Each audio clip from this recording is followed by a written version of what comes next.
Our human perception is different from the perception that exists currently in AI systems.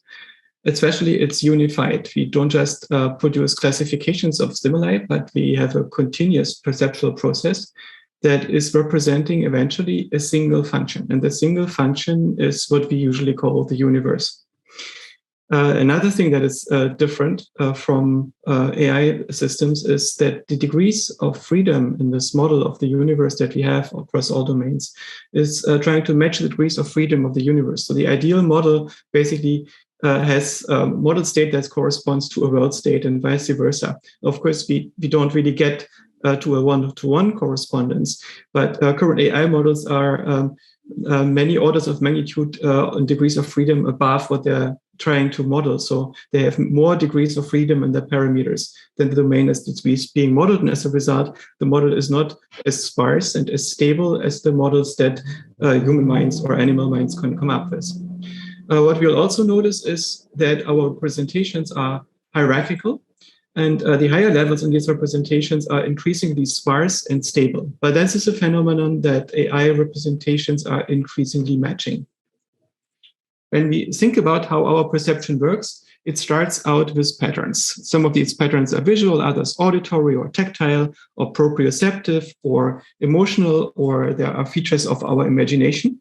And over these patterns, we integrate percepts. So, for instance, we integrate the visual, auditory, and tactile domains into environmental percepts, and tactile and proprioceptive patterns into somatosensory percepts, and proprioceptive and emotional patterns into motivational percepts, and emotional and imaginary percepts patterns into mental percepts. And on the next level, these percepts are being integrated into mental simulations, which form a perceptual space. In this perceptual space, we can imagine it to be like a game engine that is continuously simulating a three-dimensional world with objects in it, which we could call, with Descartes, res extensa, the extended stuff. And then in addition to this, we have stuff that is happening on our mental stage, that are ideas and thoughts and volitions and so on. And an important part of this perceptual space is our self model. And the self model contains a somatic self and a social self and a personal self, different domains within the self. We integrate our environmental percepts into a current world model, and our mental percepts into a mental stage in which we have imagined states like hypotheses that we want to test, memories of past situations, imaginations of future or counterfactual situations. And we integrate over the perceptual space into global maps. So the current world state is basically the scene that we perceive ourselves to be in, the room in which we are, the objects that are in the room, the tendencies that this room has in its developments, basically our immediate expectation horizon, how the current scene is going to develop. But we're also able to bind all the different scenes in our life together by having basically a global map of these spaces in which we move and how to get between these scenes. And this is basically an area of knowledge that is increasingly propositional. And we build this up into a unified world model that has lots and lots of abstract knowledge, also including knowledge about ourself and about our mental representations. And the whole thing is driven in no small part by an attentional system that we can imagine to be like the conductor of our mental orchestra. And like the conductor of the mental orchestra, the conductor is not playing the music, and the conductor is not even deciding alone which music is being played. But the role of the conductor is to harmonize what the orchestra is playing, to debug the performance if there are contradictions in it and inconsistencies in it, and to make sure that everybody is playing the same piece. And the attentional system, this conductor, also has a representation in the self. And this is what I would call the attentional self. And it's, I think, what Michael Graziano describes as the attention schema. And this attentional self is being used to drive what the attentional system is doing. And one part of what the attentional system is doing is it singles out stimuli, especially from our environmental percepts, for the current situation, because they are perceived as being relevant for our volitional needs or for disambiguating the interpretation of the environment. And for the same reason, we also single out features in our perceptual space, including mental representations. And the attentional system is driven by the self model. And to do this, it needs to have something like a protocol memory. So it needs to have a memory of the states that it attended to. And this protocol memory is extended over time into a biographical memory. So it allows you to remember what you did during the last few seconds, during the last few minutes, and eventually forms a model of your own identity, of yourself together over different instances, over different scenes, over different days, years, and so on. And in this way, it creates a biographical self. So our attentional system is a crucial component in forming the type of self model that we have as human beings. And the roles of the attentional system are, first of all, learning. Our brain is not neatly organized in layers in which we can do stochastic gradient descent. We do have something like layers that we bring online during early learning in our early childhood as infants, on which we have layers with high neuroplasticity that then basically get baked in before we get the next layer online. But for most of our life, the learning happens with an attentional mechanism. That is, we single out the features in our control that we want to change and the conditions under which we can evaluate the results of the change. So an example that I sometimes use, imagine you want to learn to improve your tennis play. So you are directing your attention on the parts on your system that is controlling your movement.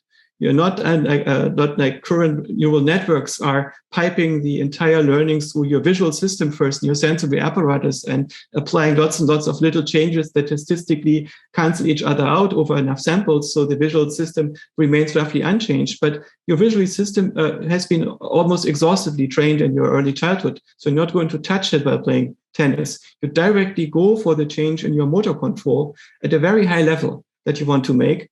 And you also take this partial bindings that allows you to address it in working memory. You store it together with the expectation of the outcome, which means maybe you're going to win the match if you're doing the following thing. And a few minutes or a few seconds later, when this environmental state is available, you recall the changes that you made and then you reinforce them or undo them as necessary. And this attentional learning is absolutely crucial for the way learning works in our own mind. So getting attention on something is crucial for learning it and allows us to do one-shot learning in many situations where a machine learning system would need to have many, many samples that would be piped into the system many times. So we are much more sample efficient than most of the current machine learning systems. And another thing that where our attention is crucial is reasoning. And we can imagine reasoning to be a learning process by which you do not need to wait for the environment to supply the result of the changes that you're making. So when you reason, you don't need to wait to see if you won the tennis match. You can immediately see how the change that you apply to your mental representation plays out in its consequences based on the symmetries that you have already learned. And this means that you can understand much of reasoning as something like real-time learning. Right? So there is an attentional learning process that when you perform it directly on mental representations, allows you to make changes to your mental representations that play out immediately. And again, there is a slight difference to what our current attention-based learning mechanisms do when they do inference, because none of these learning systems currently is memorizing the results of its reasoning. So it's not learning from its reasoning. When a system like GPT-3 makes an inference, this is only something that happens in the present working memory state. It is not committed to long-term memory. And this also is true for learning. During learning, the attention is only directed on the present context, the current data that are being consumed by the system. And when we learn, we construct the working memory state actively. We basically remember all the things that are important for interpreting the current thing, and we make changes to these previous contexts. So when we read the final chapters of a book, we might recall the introduction, and we might reinterpret what we learned during the introduction and use this for interpreting the last chapters. And I personally am very keen on the idea that the attentional system, as Michael suggests, is enabling consciousness. And I think that consciousness is in large part to be understood as a memory of the contents of our attention. And Michael called consciousness a caricature. I would say that it's in part a simulation, and in part it's a simulacrum. And the difference between a simulation and the real thing is that the simulation is a causal structure that preserves the causal dynamics of the domain, but is implemented on a different causal substrate. A good example is a computer game. The physics in a three-dimensional computer game are not implemented by having interacting particles or quantum mechanics or anything like that. Instead, it's a very high-level abstraction that is implemented with symbolic operations. But the causal structure of a computer game is sufficiently similar to the physical domain that you can learn how to drive a car or fly an airplane or run around and shoot things in a computer game. Right? There is a causal structure that allows you to have interaction. A simulacrum, in comparison, is only reproducing the observables without the causal structure that connects things. And this means that, for instance, a movie is a good example for a simulacrum. The movie is producing a sequence of observables that allows you to recognize a scene that you know from a domain. It allows you to learn from it, but it doesn't allow you to causally interact because there is no proper underlying causal structure. So the simulacrum only pretends to be a simulation. And I think that our consciousness is in part a simulation, and in part it's a simulacrum.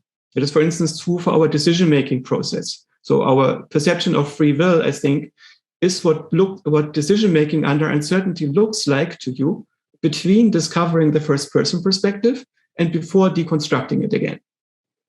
As soon as you just deconstruct your first-person perspective in decision-making, the process of making a decision becomes indistinguishable from predicting your own decisions, right? And you basically see the algorithm that happens during decision-making to some degree. But before you can see this algorithm, basically a magical operator happens that allows you to jump from an assessment of the situation to a volitional state, to a commitment to what you want to do. And this magical transition is a simulacrum. You basically have the impression that you understand what's going on, but you're not, because you don't understand, don't model, don't reverse engineer the underlying causal process. And our own self-awareness is basically a gradual reverse engineering of the cognitive processes that determine our own agency. And to make that happen, we have an attentional system that has a representation of the current binding state of working memory.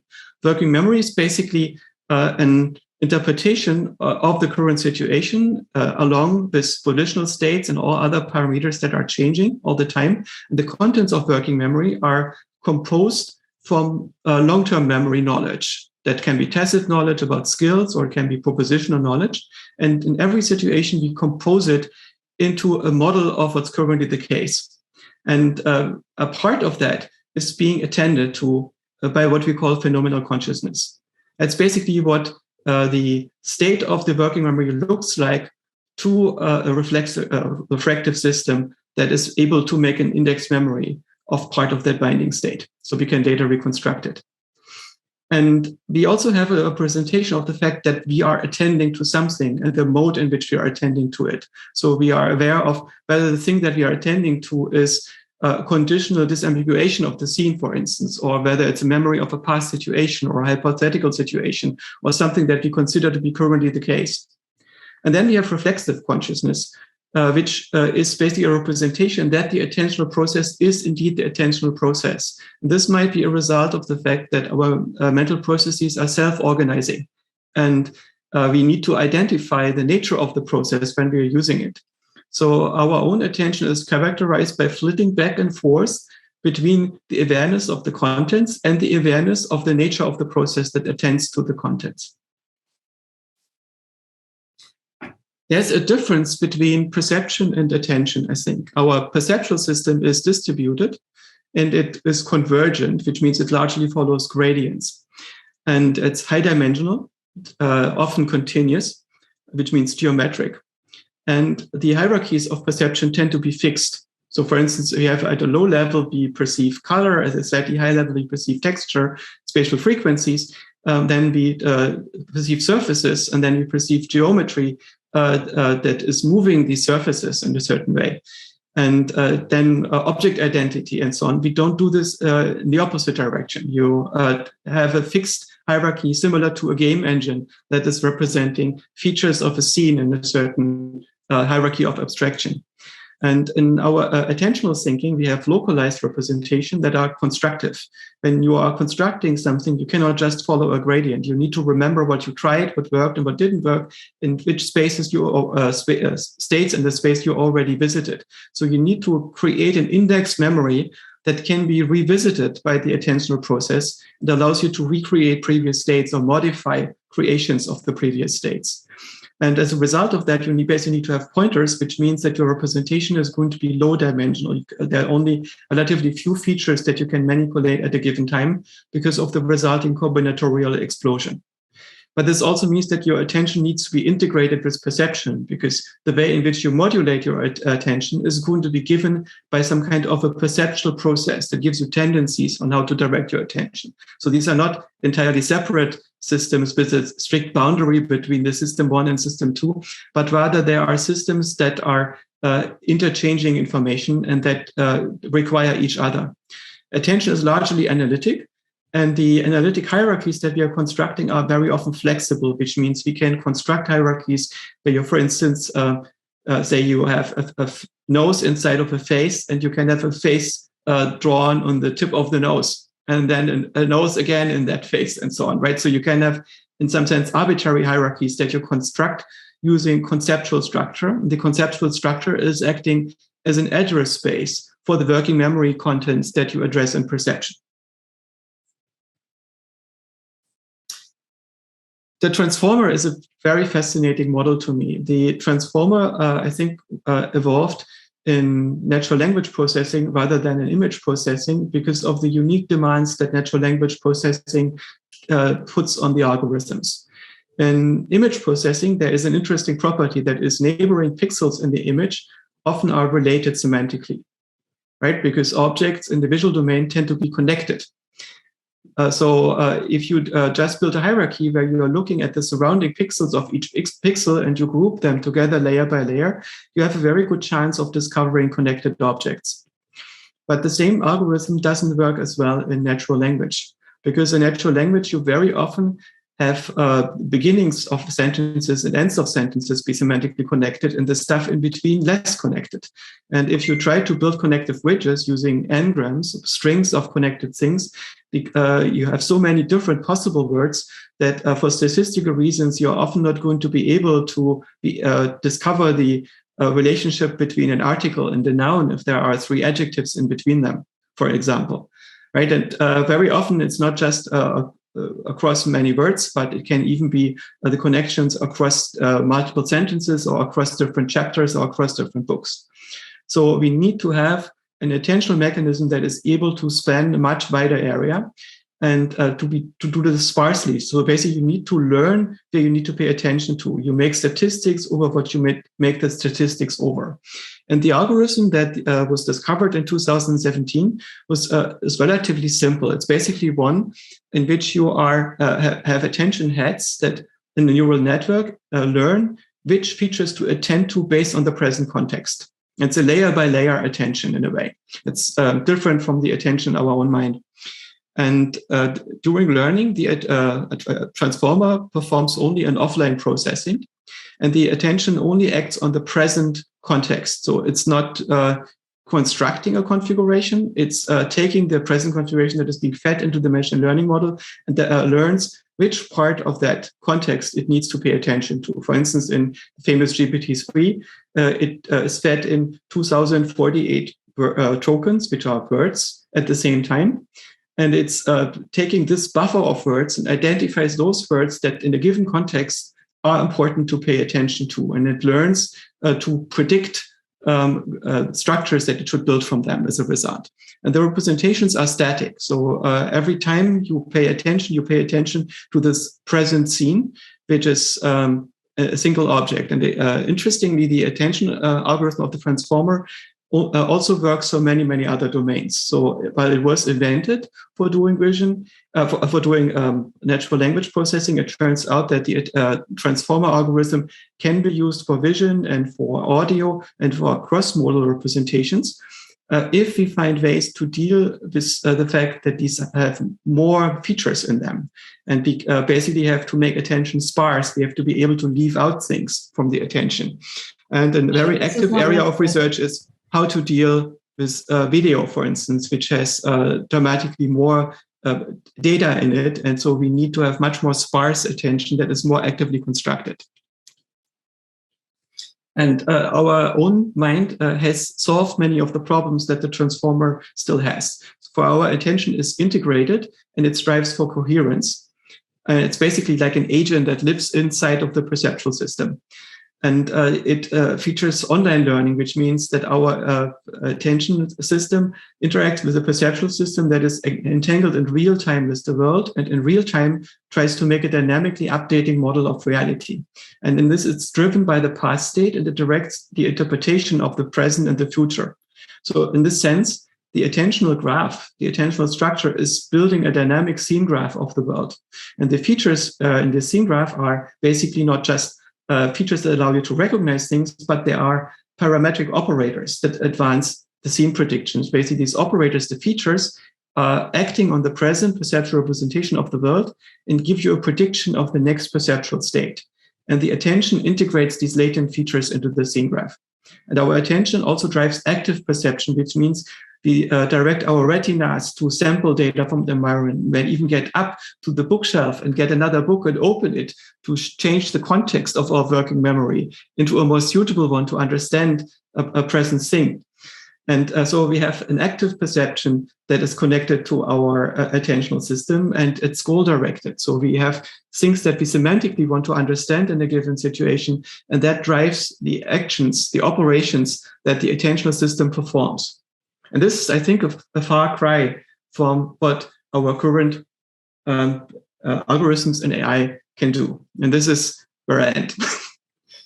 Thank you, Joscha.